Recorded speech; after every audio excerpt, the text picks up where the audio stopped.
I think the secret to success, it doesn't matter if you come from a little village or from a big town. There's one thing that you have to do, and that is you have to first of all work your ass off. And number two, you have to have a very clear vision of where you want to go. You have to be brave. You have to be tough. You have to discipline to follow through. And it is very important that you don't listen to the naysayers. Because in every step of the way, when you make decisions like, I want to be a bodybuilding champion of the world, people say, this is impossible, this is an American sport, it's never going to happen. When I wanted to be in the movies, they said, you have an accent, it's never going to happen. No one ever became a leading man when you have an accent. Everything is always impossible until someone does it. Trust yourself, break some rules, don't be afraid to fail, ignore the naysayers, and stay hungry. Let me tell you, I've made a fortune in several careers, and I've been very successful in several careers by ignoring the naysayers and believing in myself. Imagine you're 15 years old and you're in Austria and you say to the people, I want to be the bodybuilding champion of the world. Of course they come to you and say, but wait a minute, that's not an Austrian sport. Bodybuilding, that's an American sport. But you know something, I had it very clear in my vision and I knew exactly what I wanted to do. I wanted to be a bodybuilding champion. And I started training 1 hour a day, 2 hours a day, 3 hours a day. By the time I was in military service, with the age of 18, I trained 4 or 5 hours a day. And I became the youngest Mr. Universe ever. The youngest world championship at the age of 20. So much for it can't be done. And right after that, because like I said, you have to be hungry, I went after my next goal, which was to come to America. I came over here with empty pockets, but full of dreams, full of desire. I knew that this was where I could continue my bodybuilding career and start acting also, go into the acting profession. So I immigrated here, and I kept training and training hours every day, 5 hours, 6 hours a day, and won 1 world championship after the other. By the time I was finished with bodybuilding, I won 13 world championship titles, more than anyone. And then again, I was hungry to move on, because you can't do bodybuilding for the rest of your life. I wanted to move on, and I knew there was acting that I wanted to get into. But again, I faced the same obstacles where people said it can't be done. When I talked to agents, and they said to me, you cannot become just an actor and walk in the movies. I say, I just don't want to become an actor. I want to be a leading man. They say, well, forget about that, and they laughed. I mean, with your accent, no one has become a leading man with your accent. And with your body, look at all those bumps sticking out.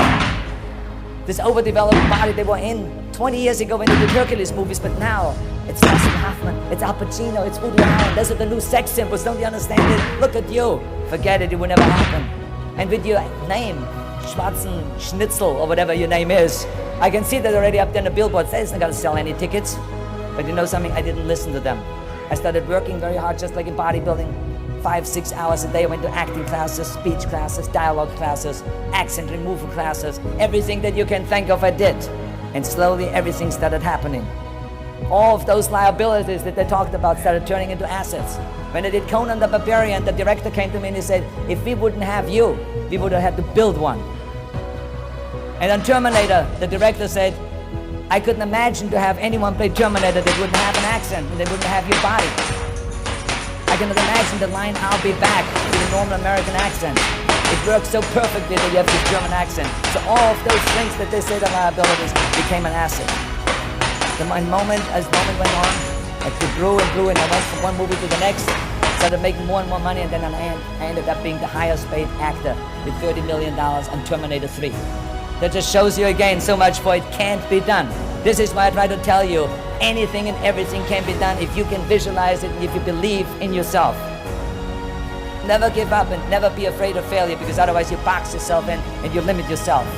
I was never afraid to fail when I ran for governor. I was never afraid to fail to tackle anything, because you should not be afraid of failure. That's just part of life. Work your ass off. There is no magic pill. There is no magic out there. I'm a big believer in there is no such thing as a self-made man.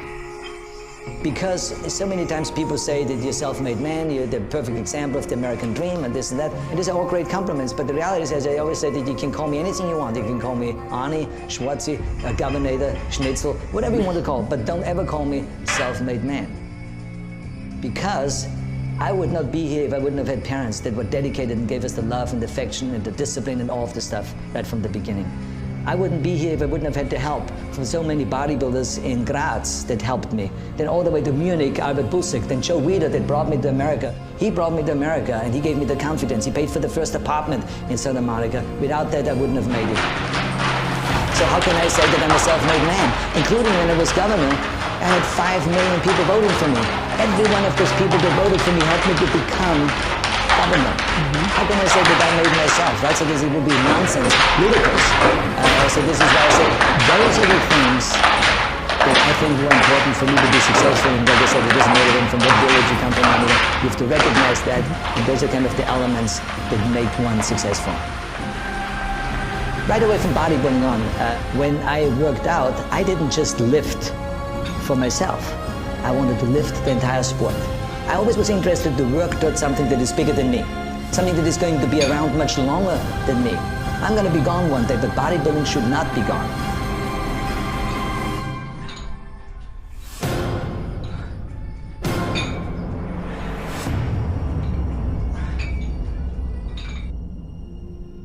No matter how successful you get, no matter how old you get, you always have to be hungry for more. You always have to be hungry for learning new things, because you never learn enough. I, for instance, learned, when I grew up, I always thought that greatness was directly tied to fame and fortune. I thought that the big career and the money and the achievement would equal success. But I was dead wrong.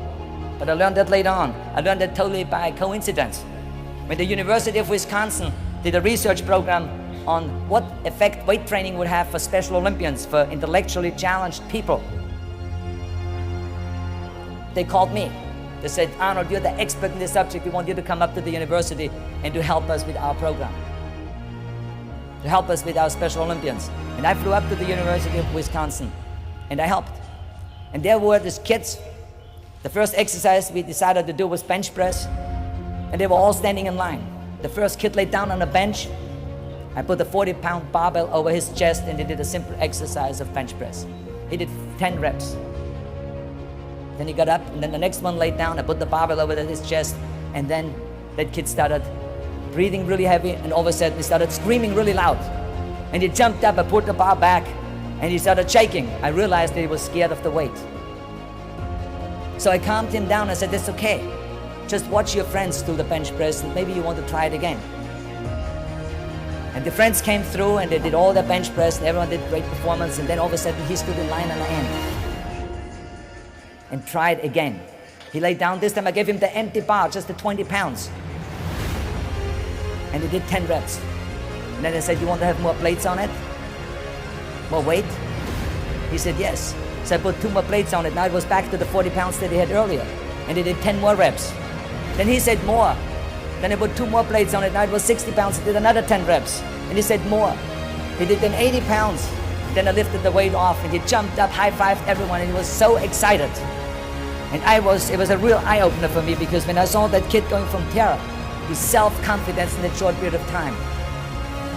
So I want you to remember, have a vision, think big, ignore the naysayers, work your ass off, and give back and change the world. Because if not us, who?